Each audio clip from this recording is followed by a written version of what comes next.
I gave up everything for our family. Then he gave me nothing in the divorce. We met in anatomy lab. Imagine falling in love over the smell of formaldehyde and late-night coffee from the hospital vending machine. That was us. Two ambitious med students with the kind of chemistry that made our classmates roll their eyes. Oof. He used to call me Dr. Sunshine. I used to think he was my forever. We made plans on whiteboards in the call room, him specializing in ortho, me in pediatrics. Joint practice. Dream house. Maybe 2 kids if we could manage it with residency. We ended up with 3. In 3 years.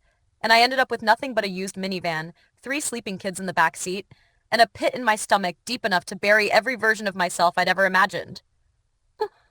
We married during our 2nd year of residency. Quick courthouse thing. He bought me a simple band and promised I'd get the diamond once we weren't broke doctors anymore. I didn't care. I was in love with the life we were building. Or what I thought we were building. By the time we finished residency, I was pregnant with our first. He opened a practice with a small ortho team. I started a few shifts at a pediatric clinic and did consults on the side. But then came our second pregnancy. Unplanned, exhausting. And the long nights turned into longer years. He asked if I wanted to stay home. Said we could afford it now. Said it would be better for the kids. I said yes.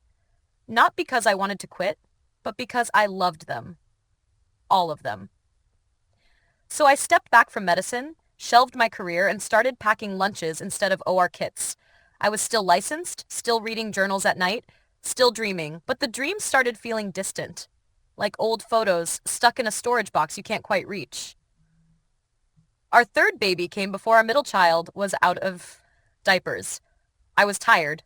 All the time. The kind of tired that makes your bones feel older than you are.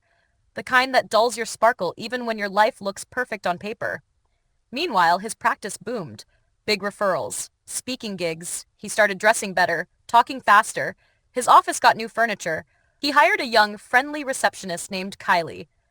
I should have noticed the red flags. The overly long hours. The late-night texts with his screen flipped down, the way he suddenly started working out again. Not for health, but vanity. But I didn't ask. I trusted. God, I trusted. The day I found out was a Tuesday. I had dropped the kids off, was driving home when my friend Sarah, also a former resident, called me. She sounded strange. "Have you talked to Adam lately?" she asked. "Not since this morning. Why?" She hesitated. "I saw him last night, at that wine bar downtown. He wasn't alone." Silence. "He was with Kylie," she added quietly. I didn't cry. Not then. I just thanked her and hung up. I went home, put the baby down for a nap, and stared out the window. That's when it hit me. I was the only one who didn't know. When I confronted him, he didn't deny it, said he had needs. That I had become a different person since having kids. That I didn't get how stressful his life was anymore. I was shaking. I asked him if he still loved me. He said, "I don't know." Just like that. 17 years together. 3 kids. My career on pause. My identity carved around supporting his. And he didn't know. The divorce was quiet. Too quiet. I was so devastated, so ashamed. I let his lawyer draw up everything. I just wanted it over. I thought he'd be fair. He wasn't. The house? In his name. The business? Claimed it was separate property, funded by a pre-marriage account I never knew existed. Retirement accounts? Too early to divide. Alimony? Temporary. He offered me a modest lump sum, told me to get back on my feet, promised to always help with the kids. But he didn't. Once the ink dried, the money stopped. The texts became one-word answers. The man who once memorized my coffee order became someone who wouldn't even take his own daughter to her recital. I moved to Los Angeles because I had to. My sister lived in a tiny house in Culver City and said we could crash for a bit. I packed the kids and whatever I could fit in the van. Said goodbye to a house I once filled with lullabies and love, and drove west without looking back.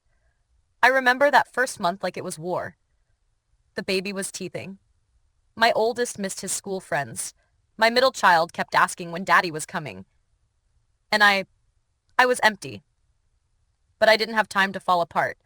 I had 3 reasons not to. I took night shifts at an urgent care, recertified everything. It took months, but I clawed my way back into pediatrics.